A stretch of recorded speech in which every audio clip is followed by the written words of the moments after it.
So the Premier League starts this weekend, and I spend a fair bit of time off-season looking at the start of the next season, and there are opportunities to trade in there as well, and that's what I'm going to talk about in this video. So the football season is upon us now, and during the off-season I'm always busy. So what I don't do during the off-season is forget about it altogether. All of the data and information that I've gathered from the previous season goes into the melting pot, and I try and form some opinion and some ideas of what I want to do next season. But the interesting thing about the football season during the off-season is there is still activity in the market. And this is geared around managerial change, player change, and so on and so forth. So as teams come in and out of big transfers, or they lose managers or key players, then the price starts to move and adjust to that in their relative markets. So if you look at the Premier League market this year, we've seen the price on Hull for relegation shorten as they lost Steve Bruce, and you know, they seem to be in a little bit of turmoil there. But in fact the price on Middlesbrough went in the other direction. Now, as a Southampton fan, I'm used to this because we sell all of our players every year and get rid of our manager.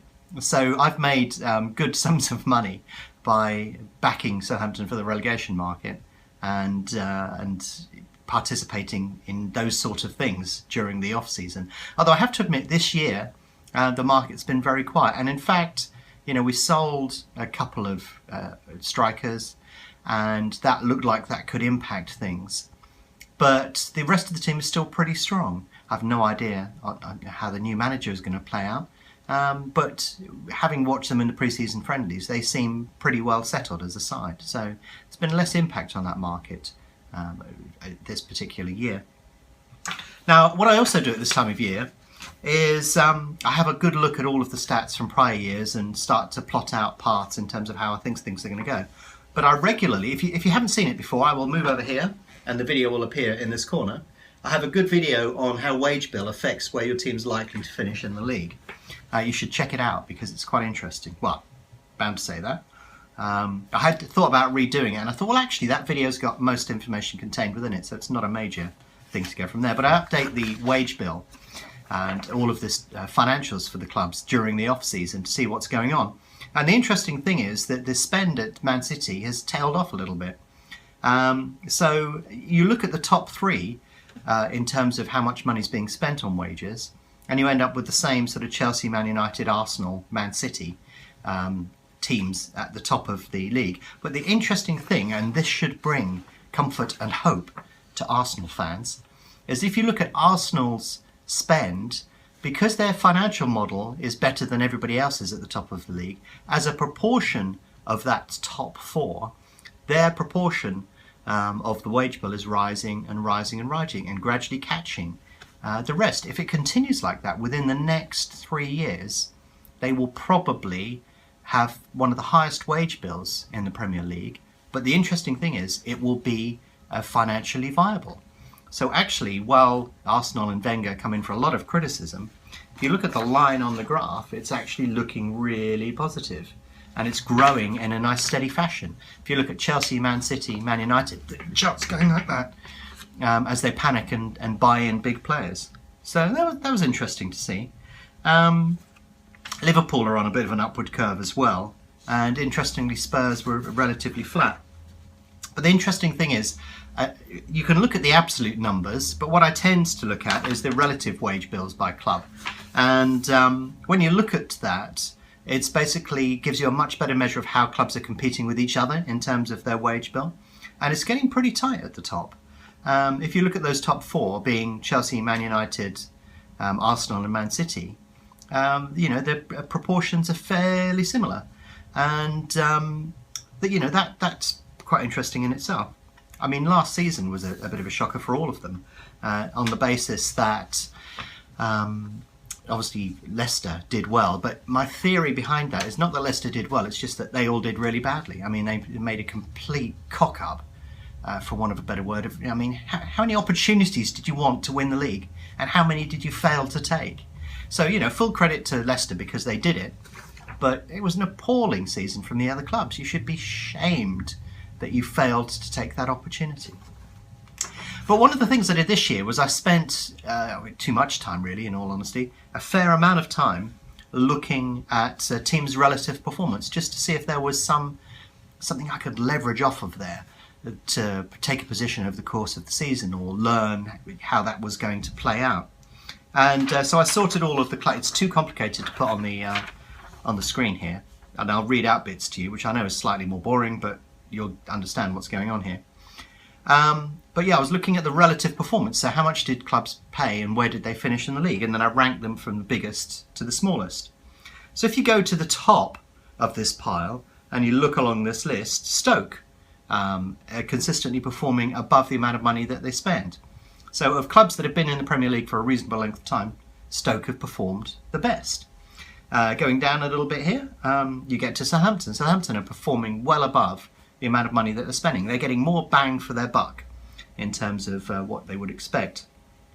Now, this is somewhat relative, because obviously if you spend a very small amount of money but you do quite well for that, you could still be relegated. But Bolton were another club that stood out that generally did quite well, but the amount of money they were spending was so small that they were always in that little zone towards the bottom of the league. So they did well relative to that, but obviously they got caught out one year and were relegated. Everton have generally been just above where they would expect to be, so that's going to be fascinating this year to see if they throw around enormous amounts of money if they get a result. My instinct is that then it's not going to happen. That's my instinct. Let's see what happens. I'll be happy for Everton fans if I'm totally shamed on that. There's a load of teams in the middle that more or less get the same bang for the buck, and these are teams like let's have a look. Arsenal, they do slightly better than the amount of money that they spend, but then you're looking at your Liverpools, your Chelseas, your Man Uniteds and so on. So the only reason they're consistently at the top of the league is because they consistently spend the most amount of money. That's all there is to it. Now if you look towards the bottom, this is when it starts to get a little bit interesting, because when we look at the bottom of the league, teams like Aston Villa pop up. So Aston Villa, if I look along this line here, have consistently been underperformance, and of course they were relegated last season. So I figured out that if you take the wage bill and then you add the amount of debt the club has to it, so that gives you a good indicator as to teams that are likely to run into trouble in the future. So I've been tipping Aston Villa to be in trouble for a few years, and they finally went down last year. Man City consistently underperformed, but again, you see, you've got to counter this with the fact that they're spending stupid amounts of money. So their underperformance is relative to that position in the league. So they're spending pretty much the same or more than most teams in the league, and therefore they'll underperform, but only within that slight range. They're not going to get relegated because of that. They have to spend much less to get relegated. Here's an obvious one, Newcastle. Newcastle have been perennial underperformers. They're right near the bottom of this sheet. And I don't think it needs me or any statistics to tell Newcastle fans that that's a problem. The good news is that should mean that they should be coming back to the Premier League fairly quickly. Sunderland, same situation. Interestingly, West Ham have suffered from this over the longer term, apart from the last 2 seasons. And now they're in a new stadium and have more revenue and probably a little bit more money. That probably should correct that, but they are down the bottom here in terms of their overall performance.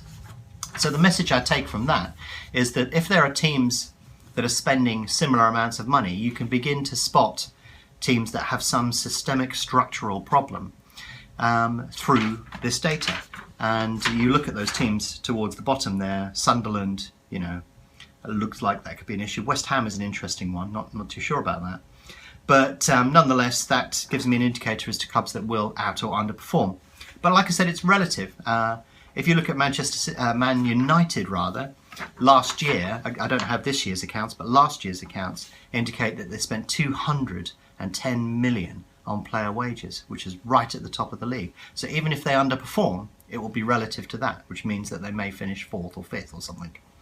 Now this season, obviously, they're probably spending much more than that. So as a consequence, that should elevate them even much higher. So if they don't win it this year, that would be an underperformance.